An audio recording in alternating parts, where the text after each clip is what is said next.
Would you go to a speech therapist or occupational therapist if your kid is having trouble eating? What about for self-care skills? Would you go to an occupational therapist or ABA? I've had the pleasure of working with all the therapists that we're going to go over. One thing that we have in common is that we all just want to help people, but one therapy may be doing more harm than good. Today you'll learn what a few different types of therapies do so you can start the conversation with your pediatrician about which one is right for your family. So the first thing we got to understand before talking about all these therapists is what your pediatrician does. Your pediatrician is going to make sure that your kid is healthy and safe. Your pediatrician is going to be the only one that manages medicines. So if it's pharmaceutical medicine or natural medicine, you want to talk with your pediatrician before putting anything in your child's body or skin. Pediatricians can point you in the right direction for different specialties depending on your family's needs. Your pediatrician might refer you to occupational therapy. I have another video talking about what occupational therapists do in different places, but basically occupational therapists work on occupations. Occupations are the things you need to do and want to do. Your kid might be referred to occupational therapy if he has delayed fine motor skills. Problems with fine motor skills can lead to problems with holding the utensils while they eat and managing their clothes when they're trying to get their clothes on. They can just be having trouble with everyday life skills like potty training or sleep. They can be referred to an occupational therapist if they are having trouble keeping up in class. Basically, anything daily life, it's good to start with occupational therapy. So for picky eating, if your kid is having trouble with accepting different tastes or textures, or if they're overstuffing, like just have too much food in their mouth, or if they're an extremely messy eater for their age, an occupational therapist might be able to help you out there.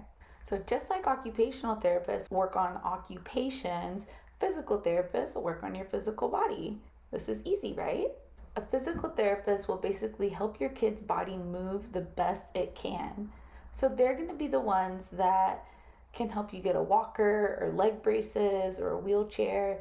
They can help your kid out if he has a flat head or a tight neck. They can help your kid learn to go up and down stairs. They can also help if your kid is late to sitting or rolling or standing. Moving right along to speech language pathologists or speech therapists. They help with the obvious one, which is late talking, but they can also help if your kid is stuttering or otherwise just pronouncing words incorrectly past the time that it's normal. A speech therapist can also help your kids communicate in different ways that's not just with the voice. So a speech therapist would be able to get your kid like an iPad or some sort of tablet and work with apps that help him express himself. So the one that's not so obvious that a speech therapist could work on is swallowing. They are the experts on all the tiny muscles in your throat and your mouth needed to talk as well as swallow. If your kid is having trouble physically swallowing foods and manipulating the foods in their mouth the way they should, a speech therapist is what you want. So moving on to a lactation consultant. You want to see a lactation consultant if your kid is having trouble drinking from either the breast or the bottle. A lot of nurses are lactation consultants, but you can find lactation consultants that are occupational therapists, speech therapists, and physical therapists. It's just an additional certification. You'd want to talk to a lactation consultant if you yourself have low milk production or if breastfeeding is more painful than you think it should be. A lactation consultant can also help if you just feel like your baby's not getting the hang of drinking from the bottle or the breast. So that can look like they're just kind of uncoordinated, or there's just a lot of spilling, or it just looks like they're getting tired very quickly. A lactation consultant could be just what you need. So when would you need a nutritionist? A nutritionist is going to look at the variety of food that your kid eats and also their weight compared to their height. They're looking at your kid's calorie and nutrient intake. They can work with your family to create healthy eating habits and prevent things like malnutrition, obesity, and diabetes. What about if your kid is experiencing anxiety or depression or anger, or if he's gone through some sort of trauma, something that's triggering PTSD maybe, or what if there's just challenges within your family dynamics. A family counselor would be able to help your kid out.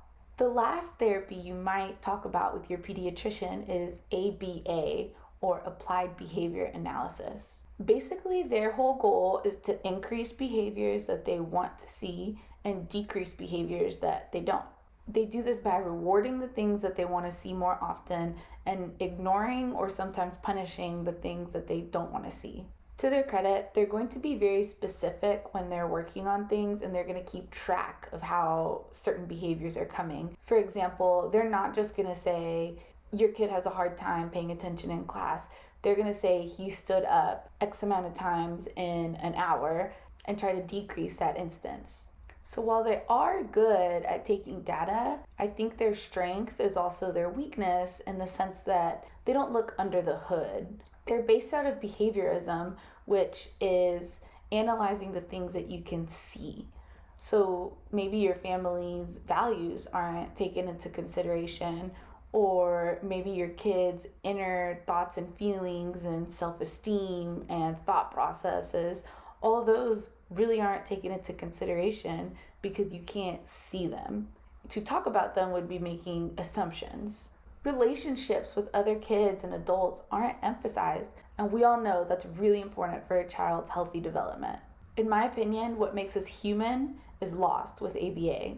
More and more people that have participated in ABA are now speaking out, talking about how, certain behaviors may have decreased, but it's because they learned how to mask or hide their true feelings and just comply with the program. So I could go on, but I don't want to get hung up on this topic. This was the therapy that I think are doing more harm than good.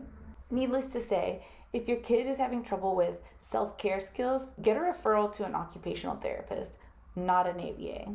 So there can be a lot of overlap between these professions. We each just look at problems a little differently and try to solve them a little differently.